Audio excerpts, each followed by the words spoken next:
Hello student, last class अपने लोग discuss किए थे पॉइंट स्लोप फॉर्मूला। ठीक है, तो उसी से रिलेटेड एक अच्छा क्वेश्चन है। ठीक है, उससे रिलेटेड क्वेश्चन ये है कि the point A 1,3 and C 5,1 are the opposite vertex of a rectangle. The equation of line passing through other two vertex and of gradient to each. मतलब क्वेश्चन आप लोग को समझ में आया?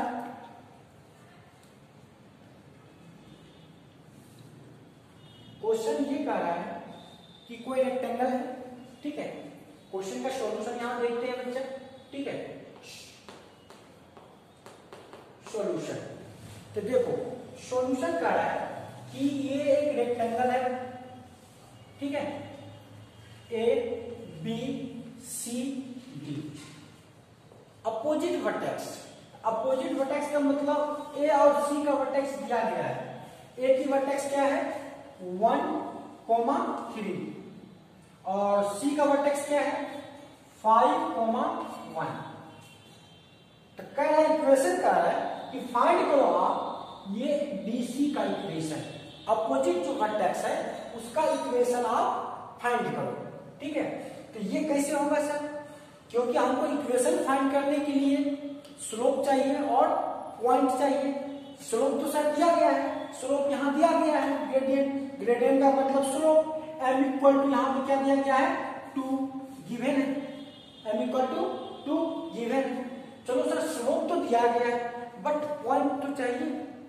तो बहुत ही इजी क्वेश्चन है। भले मान लो क्वेश्चन लंबा दिखता है बट क्वेश्चन बहुत इजी है। याद रखना एक बात कि जो रेक्टेंगल होता है ना, उसका जो डायगोनल होता है ना, वो इंटरसेक्ट करता है मिड पॉइंट यहाँ पे। तो ये जो बी इंटरसेक्शन पॉइंट है, ये जो है मिड पॉइंट होगा। क्या होगा? मिड पॉइंट होगा। तो क्या हो जाएगा मिड पॉइंट? बी का कोऑर्डिनेट क्या हो जाएगा 1 + 5/2, 3 + 1/2। तो ये क्या हो जाएगा 6, 3 हो जाएगा। ये क्या हो जाएगा 2 हो जाएगा। तो आपका पॉइंट क्या निकल गया बी का? ये निकल गया 3,2। आप ये बताओ आप कि ये जो बीडी लाइन है क्या इस पॉइंट से पास कर रहा है? कर रहा है सर।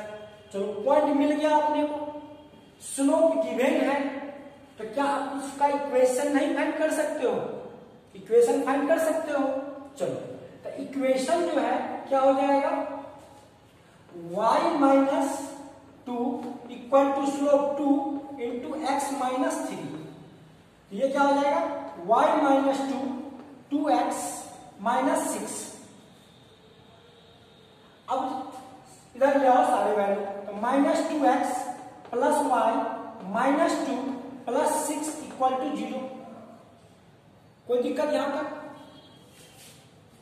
चलो, अब देखो इसको सॉल्यूशन करते हैं। ये माइनस कॉमन ले लो आप। देखो यहाँ पे -2 + 6 है तो -4 आएगा। ये क्या है +y - 2x, तो माइनस कॉमन ले लेते हैं। तो -2x - y - 4 = 0। तो क्या देगा ये 2x - y - 4 = 0। आपका इक्वेशन ये फाइंड हो गया। कोई दिक्कत? चलो, जब कोई दिक्कत नहीं है तो आगे बढ़ते हैं अपन लोग। ठीक है, चलो,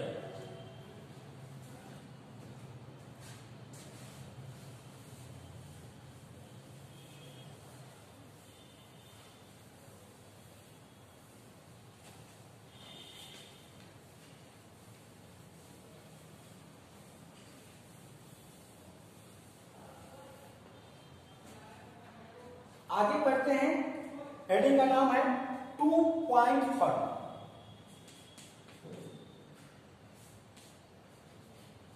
2 पॉइंट फॉर्म।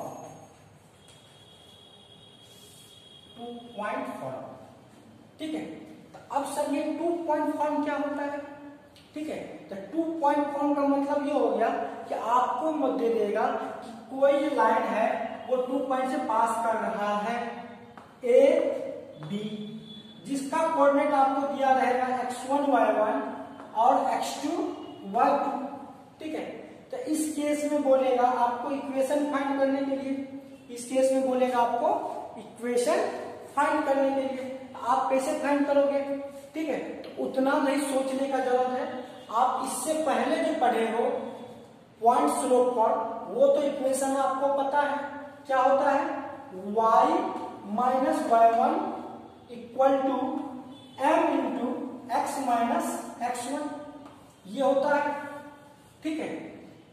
एक चीज और आपको याद होगा, जब आपको हम फंडामेंटल जब बता रहे थे स्लोप का जो डेफिनेशन दिए थे, उस समय आपको हम स्लोप निकालने के लिए बताए थे पॉइंट स्लोप फॉर्म, मतलब जब दो पॉइंट गिवन रहेगा तो उस केस में आप स्लोप कैसे फाइंड करोगे। m equal to y2 minus y1 upon x2 minus x1। जब आपको 2 पॉइंट्स गिवन रहेगा तो उस केस में आप इस तरह से स्लोप फाइंड कर सकते हो, कोई दिक्कत। चलो, जब m की वैल्यू आपको मालूम है, जब m की वैल्यू आपको मालूम है तो m की वैल्यू यहां आप पुट कर सकते हो ना। तो देख लो y minus y1 equal to y2 minus y1 upon x2 minus x1 into x minus x1, ये आपका क्या हो गया 2 पॉइंट फॉर्म। क्या आ गया 2 पॉइंट फॉर्म। सर ये से कैसे, तो देख लो पॉइंट स्लोप फॉर्म में क्या था, उसमें एक पॉइंट दिया था और स्लोप गिवन था, तब जाके इक्वेशन ये आया था। बट यहाँ पे ओनली पॉइंट दिया गया है x1 y1 और x2 y2, तो इस केस में इक्वेशन निकालना है। तो सिंपल सी बात है ना सर, आप बताए थे कि जब 2 पॉइंट गिवन हो तो उस केस में स्लोप निकालना, तो स्लोप निकाल लेंगे, यहाँ पे पुट कर देंगे तो अपना 2 पॉइंट फॉर्म का इक्वेशन आ जाएगा। यहाँ तक कोई दिक्कत। चलो, जब आप कंसेप्ट समझ में आपको आ गया है, ठीक है, इसका एक पहले बेसिक क्वेश्चन करते हैं, ठीक है, उसके बाद आगे चलेंगे। तो देखो बेसिक क्वेश्चन का है कि फाइंड द इक्वेशन, क्वेश्चन का है find the equation of straight line which passes through the points -1, 3 and 4, -2। समझ में आ गया बच्चा। कह रहा है कि find the equation of straight line which passes through the point -1, 3 and 4, -2, ठीक है। तो इस केस में आपको इक्वेशन फाइंड करना है। तो देख लो इसका सॉल्यूशन देखते हैं, आपको x1 क्या दिया गया है -1, y1 क्या दिया गया है 3, ठीक है, और x2 क्या दिया गया है 4 और y2 क्या दिया गया है -2। बस आपको इस पे पुट कर देना है। तो देखो फॉर्मूला क्या होता है, y minus y1 3 equal to y2 minus -2 minus का 3 y2 minus y1 upon x2 minus x1। x2 क्या है 4 माइनस प्लस हो जाएगा 1 इंटू x माइनस x1, तो माइनस है तो क्या हो जाएगा प्लस, कोई दिक्कत। चलो, तो y माइनस 3 इक्वल टू क्या हो जाएगा -5 upon 5 x plus 1, 5 cancel, -1 multiply कर दो तो y minus 3 equal to -x minus 1। सारे वैल्यू को राइट साइड लेफ्ट साइड ले आओ तो क्या हो जाएगा x plus y minus 3 plus का 1 equal to 0, x plus y equal to 2 आपका ये आंसर आ गया, आपका ये क्या आ गया, आंसर आ गया। ठीक है, तो ये था एक छोटा सा बेसिक क्वेश्चन जो आपको ये रिमाइंड दिलाया कि ये जो आप कंसेप्ट पढ़े हो इस कंसेप्ट से डिट्टो रिलेटेड क्वेश्चन आपको दिए। ठीक है, अब एक अच्छे क्वेश्चन करेंगे। ठीक है, चलो यहां तक अगर समझ में आ गया है तो आगे बढ़ते हैं।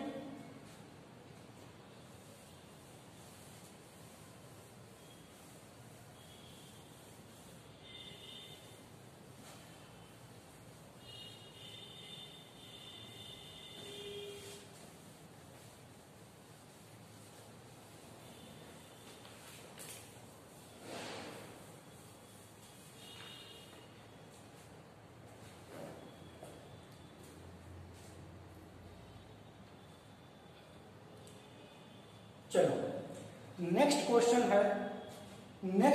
है कि आपको क्वेश्चन में समझा दे रहा हूं।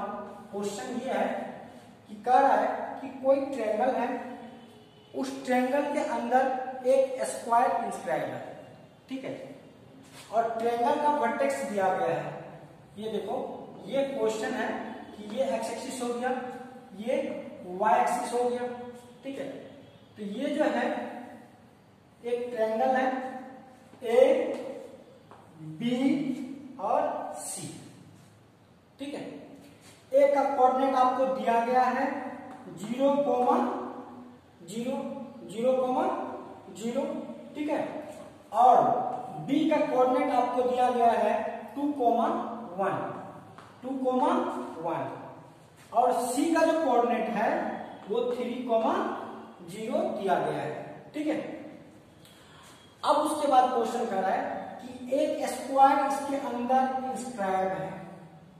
ठीक है, और वो जो स्क्वायर है इसके अंदर उसका जो दो वर्टेक्स है वो साइड एसी के साइड एसी साइड है। तो कह रहा है कि जो स्क्वायर है उसका वर्टेक्स आप फाइंड करो। क्या करो, स्क्वायर का वर्टेक्स आप फाइंड करो। तो देख लो, अगर जो बच्चे को क्वेश्चन समझ में नहीं आया आप लिख सकते हो, मैं क्वेश्चन आपको राइटिंग में लिखवा देता हूं। लिखो question, find the coordinate of the vertex, find the coordinate of the vertex of A square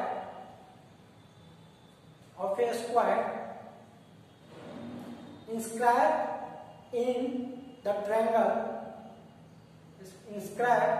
in the triangle with vertex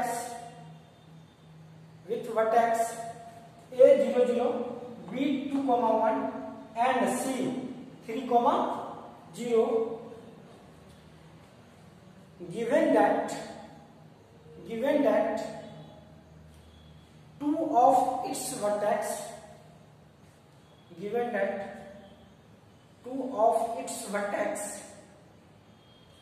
are on the side AC। चलो, अब क्वेश्चन कुछ समझ लिए कि एक ट्रायंगल है, इसके अंदर स्क्वायर है। ठीक है, और ट्रायंगल का वर्टेक्स दिया गया है और स्क्वायर का जो दो साइड है वो किसके साइड है, एसी साइड है। तो कह रहा है पी क्यू आर एस का वर्टेक्स फाइंड करो। ठीक है, अब देखो ये डिस्टेंस को ए लेट कर लेते हैं। ठीक है, और स्क्वायर है तो स्क्वायर का क्या होता है, ऑल साइड्स इक्वल होता है। स्क्वायर का क्या होता है, ऑल साइड्स आर इक्वल।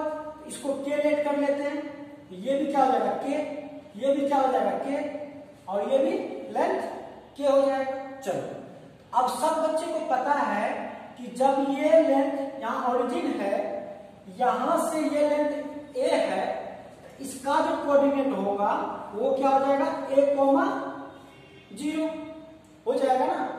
तो P का जो कोऑर्डिनेट होगा वो क्या हो जाएगा, A,0। उसी तरह Q चलते हैं तो Q का कोऑर्डिनेट क्या हो जाएगा, देखो ये A लेंथ, ये हाइट कितना के, ये क्या हो जाएगा A और K। तो Q का कोऑर्डिनेट क्या हो जाएगा, A और K हो जाएगा। R और S, R का देखो ये लेंथ A, ये और के हो गया, तो ए प्लस के हाइट कितना के, तो क्या हो जाएगा ए प्लस के और के।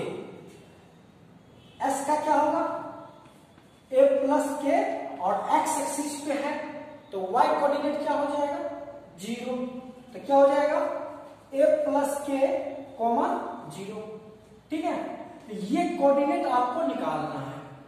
कैसे निकालोगे, तो सर एक काम कर सकते हैं, क्या करोगे बच्चा, अगर हम ए बी का इक्वेशन निकाल लें और बी सी का इक्वेशन निकाल लें, ए बी के इक्वेशन पे क्यू लाई कर रहा है, अगर क्यू को सेटिस्फाई करवाएंगे तो ए और के फॉर्म में इक्वेशन मिलेगा।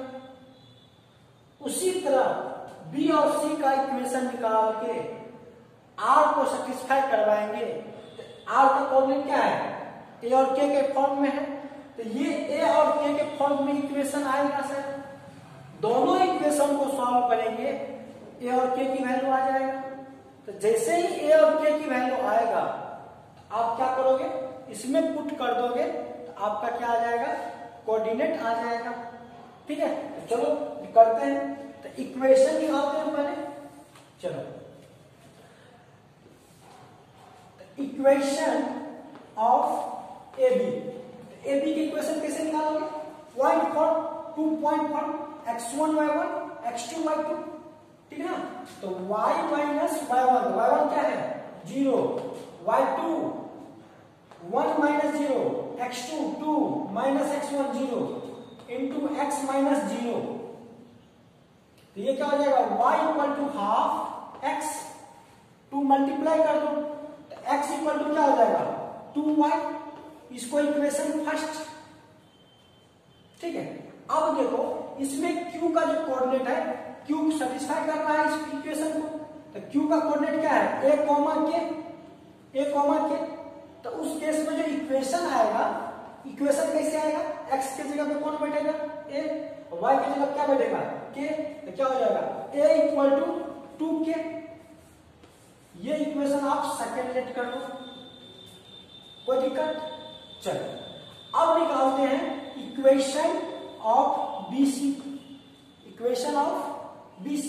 तो देखो B और C x1 y1 x2 y2, तो देखो y minus 1 equal to 0 minus 1 upon 3 minus 2 into x minus 2।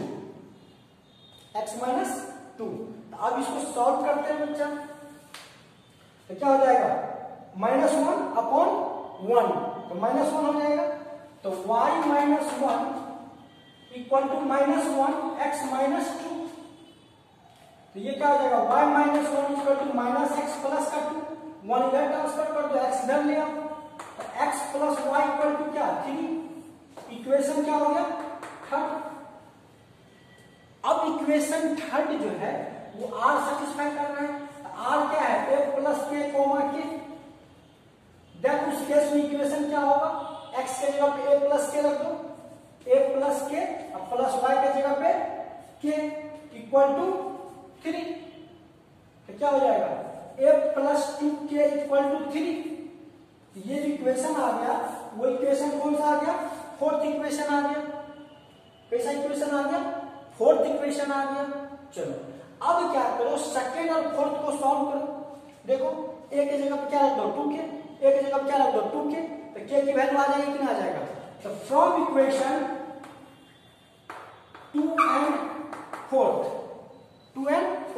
तो देखो a की जगह पे 2k रख दो, तो 2k plus 2k equal to 3, तो 2 प्लस 2 कितना 4k इक्वल टू 3, तो k इक्वल टू कितना 3/4, तो k इक्वल टू कितना 3/4, तो k इक्वल टू 3/4 आ गया। जब k इक्वल टू 3/4 आ गया, अब a की वैल्यू निकालना है। अब क्या निकालना है, a की वैल्यू फाइंड करना है। तो देखो a की वैल्यू यहां फाइंड कर देता हूं, तो a की वैल्यू फ्रॉम 2 से, तो देखो k की जगह पे क्या रख दो 3/4, तो a इक्वल टू 2 इंटू 3/4, तो 2 कैंसिल हो जाएंगे, ये क्या आएगा 3/2। तो a इक्वल टू क्या आ गया 3/2। a इक्वल टू क्या आ गया 3/2। अब a की वैल्यू आ गया, k की वैल्यू आ गया, तो आप कोऑर्डिनेट यहां लिख दो ना। देखो a की वैल्यू क्या आ रहा है 3/2, 0। तो p का कोऑर्डिनेट क्या आ गया 3/2, 0। ठीक है। q का कोऑर्डिनेट क्या हो जाएगा 3/2, 3/4। r का कोऑर्डिनेट क्या हो जाएगा 3/2 प्लस 3/4, 3/4। और इसका कोऑर्डिनेट क्या हो जाएगा 3/2 प्लस 3/4, 0। अब देखो p q r s का कोऑर्डिनेट निकल गया। ठीक है। तो ये था क्वेश्चन आपका, एक अच्छे लेवल का क्वेश्चन था। ठीक है। ये क्वेश्चन सब बच्चे उम्मीद है कि समझ गए होंगे। एक क्वेश्चन मेरा है, अगर आपको बोल देगा कि QS का इक्वेशन निकालने, तो आप निकाल लोगे? क्योंकि कोऑर्डिनेट तो मालूम हो गया है ना, इक्वेशन निकाल लोगे ना। यहां तक किसी बच्चे को कोई दिक्कत समझ में आ गया? चलो ओके।